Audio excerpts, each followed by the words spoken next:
여러분, 이런 순간 겪어보신 적 있으신가요? 장례식장 창밖으로 하얀 연기가 조용히 피어오르는 걸 본 적, 혹은 뉴스에서 화장장 굴뚝을 스치듯 본 적, 그리고 몇 시간 뒤 손바닥만한 작은 항아리 하나가 나옵니다. 방금 전까지 웃고 말하고 숨 쉬던 한 사람이 이제는 그 작은 항아리 안에 다 들어가 있다는 사실. 우리는 그 앞에서 이상한 침묵을 느낍니다. 슬픔이기도 하고 동시에 뭔가 설명할 수 없는 낯설미기도 하죠. 오늘은 그 침묵의 정체를 과학으로 한번 들여다보려고 합니다. 미리 말씀드릴게요. 오늘 이야기는 위로하려고 지어낸 감성적인 이야기가 아닙니다. 이건 물리학과 화학이 실제로 그렇다고 말해주는 거의 강제적인 사실들입니다. 그런데 재미있는 건 이 사실들을 하나씩 따라가다 보면 여러분이 지금까지 죽음에 대해 가지고 있던 이미지가 완전히 뒤집힐 수도 있다는 겁니다. 끝까지 보시면 앞으로 화장장 굴뚝의 연기를 보는 시선 자체가 달라지실 거예요.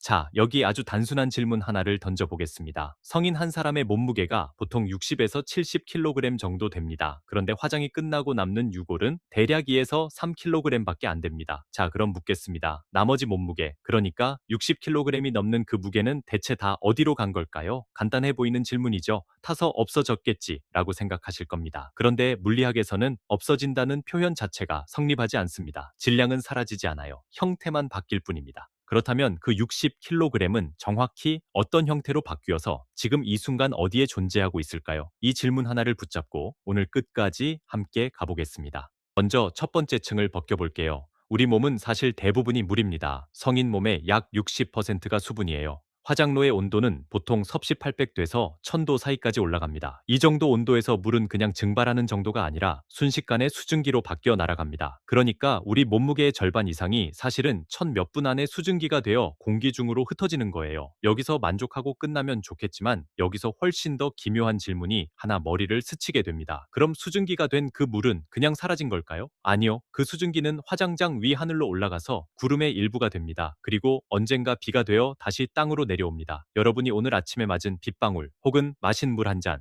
그 물 분자가 수백 년, 수천 년 전 지구를 스쳐간 어떤 생명체의 몸을 통과했을 확률은 사실 매우 높습니다. 물은 지구에서 새로 만들어지지도 않고 없어지지도 않거든요. 계속 돌고 돕니다. 자, 물이 절반을 차지한다 치고 나머지 몸은 어떻게 될까요? 여기서 두 번째 층이 열립니다. 우리 몸에서 물을 뺀 나머지는 대부분 탄소, 그러니까 단백질과 지방, 근육 조직입니다. 이 탄소 기반의 유기물은 고온에서 산소와 격렬하게 반응합니다. 우리가 흔히 연소라고 부르는 과정이죠. 이 과정에서 탄소는 산소와 결합해서 이산화탄소가 됩니다. 눈에 안 보이는 기체가 되어 굴뚝을 통해 대기 중으로 빠져나가는 거예요.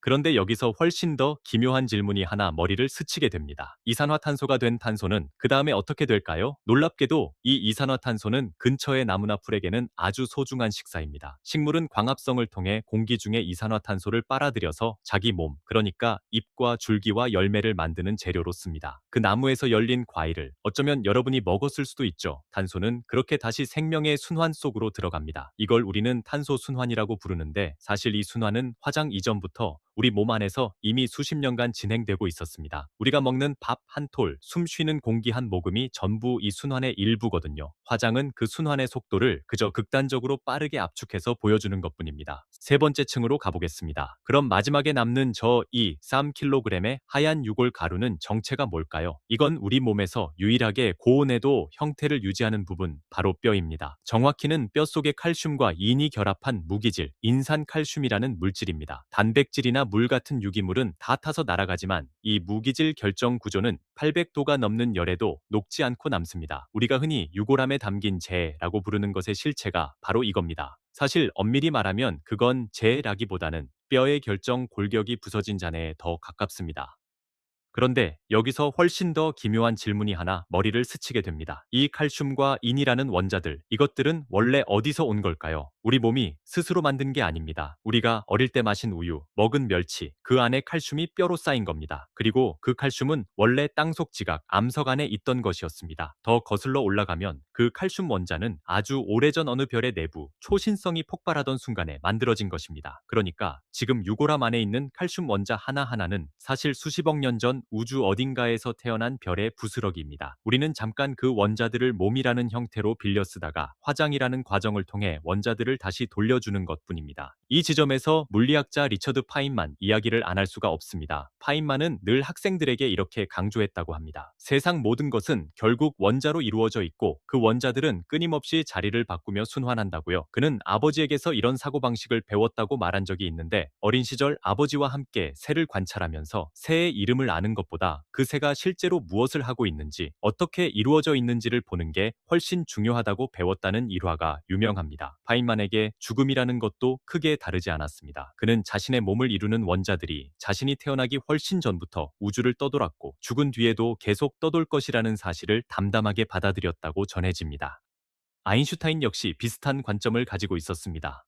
그는 에너지와 질량이 결국 같은 것의 다른 표현이라는 사실을 밝혀낸 사람이죠. 이는 MC 제곱이라는 그 유명한 식은 사실 이렇게도 읽을 수 있습니다. 물질은 사라지는 게 아니라 형태만 바꾼다. 화장로 안에서 일어나는 일도 결국 이 원리의 아주 작은 사례일 뿐입니다. 스티븐 호킹도 비슷한 말을 자주 했습니다. 그는 우주 전체가 하나의 거대한 에너지와 물질의 순환 시스템이며 그 안에서 개별 존재는 잠시 나타났다가 형태를 바꿔 흩어질 뿐이라고 설명하곤 했습니다. 자, 이쯤에서 잠깐 일상적인 비유로 정리해 볼게요. 여러분, 지하철 타보셨죠? 지하철 한 칸에 사람들이 가득 타 있다가 다음 역에서 문이 열리면 사람들이 다 흩어져서 각자 다른 방향으로 걸어갑니다. 그런데 그 사람들이 사라진 건 아니잖아요. 그냥 다른 장소로 다른 형태의 무리로 재배치된 것뿐이죠. 우리 몸을 이루는 원자들도 딱 그렇습니다. 지금은 나라는 하나의 열차 칸에 함께 타 있지만 화장이라는 정거장을 지나면 물은 하늘로, 탄소는 나무로, 칼슘은 흙으로 각자의 방향으로 걸어 나가는 겁니다. 자, 이제 오늘 영상에서 가장 이상하고 동시에 가장 뭉클한 질문에 도달했습니다. 그럼 도대체 나라는 존재는 뭐였을까요? 이 원자들의 집합이 흩어지고 나면 나라고 부를 수 있는 무언가는 정말 아무것도 안 남는 걸까요?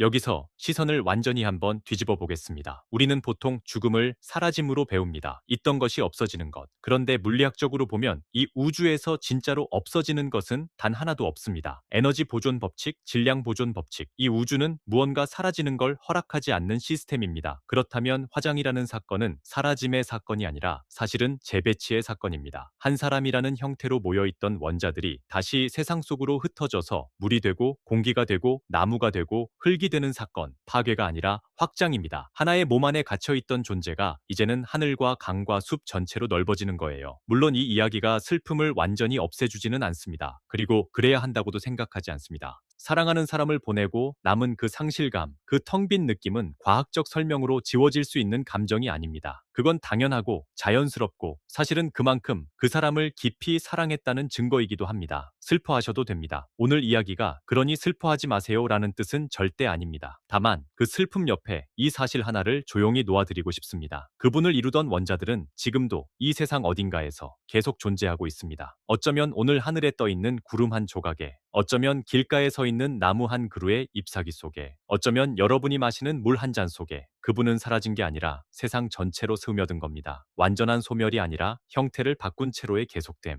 이건 위로하려고 만든 은유가 아니라 질량 보존 법칙이 말해주는 문자 그대로의 사실입니다. 자, 그럼 처음 질문으로 다시 돌아가 볼까요? 60kg이 넘는 그 무게는 대체 어디로 갔을까? 라고 물었었죠. 이제 답을 알 수 있습니다. 절반 이상은 수증기가 되어 하늘의 구름이 되었고 상당 부분은 이산화탄소가 되어 어딘가의 나무와 풀의 몸이 되었고 나머지 소량의 무기질은 유골함 속에 혹은 땅 속에 남아 다시 흙의 일부가 됩니다. 아무것도 사라지지 않았습니다. 전부 다 지금 이 순간 이 지구 어딘가의 형태를 바꾼 채로 존재하고 있습니다. 한 사람의 삶이 끝난다는 것은 그러니까 무로 돌아가는 사건이 아니라 그 사람을 이루던 모든 것이 다시 세상 전체로 돌려보내지는 사건입니다. 우리는 잠깐 원자들을 빌려서 웃고 사랑하고 걷고 이야기했던 존재였고 이제 그 원자들을 원래 있던 우주에게 돌려주는 것뿐입니다. 혹시 오늘 이야기가 마음에 조금이라도 와닿으셨다면 구독과 좋아요 한번 부탁드려도 될까요? 거창한 부탁은 아니고 그냥 오늘처럼 힘든 질문을 안고 사는 누군가에게 이 영상이 가닿았으면 하는 마음에서 드리는 말씀입니다. 오늘 밤 주무시기 전에 이 한 가지만 기억해 주셨으면 합니다. 여러분을 이루는 그 원자들은 아주 오래전 별에서 태어나 지금 잠깐 여러분이라는 이름으로 모여있는 것뿐이라는 것. 그리고 언젠가 그 원자들이 흩어질 때조차 그건 끝이 아니라 우주로 돌아가는 아주 긴 여행의 다음 장이라는 것. 오늘도 봐주셔서 정말 감사합니다. 다음 영상에서 또 만나요.